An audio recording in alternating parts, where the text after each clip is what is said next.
Hello everyone, আজকের ভিডিওতে আমরা সর্বোচ্চ উচ্চতা এবং অনুভূমিক পাল্লার মধ্যে সম্পর্ক স্থাপন করব। তাহলে এইচ ইজিক্যাল টু আমরা লিখতে পারবো পিনট square sine square alpha divided by 2g এবং H divided by R equal to আমরা লিখতে পারবো আর হচ্ছে বিনট square sine 2 alpha divided by G.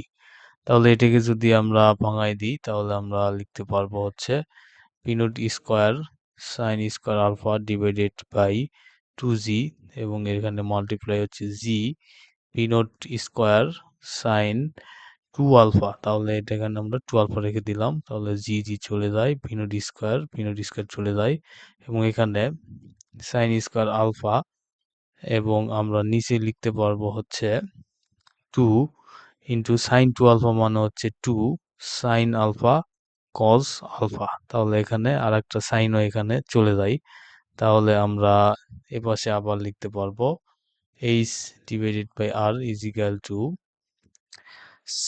Sign alpha divided by 4 cos alpha. তাহলে এখানে আমরা লিখতে পারবো H divided by R is equal to 10 alpha divided by 4। তাহলে আমরা ভেরি ইজিলি লিখতে পারবো 10 alpha is equal to 4h divided by r।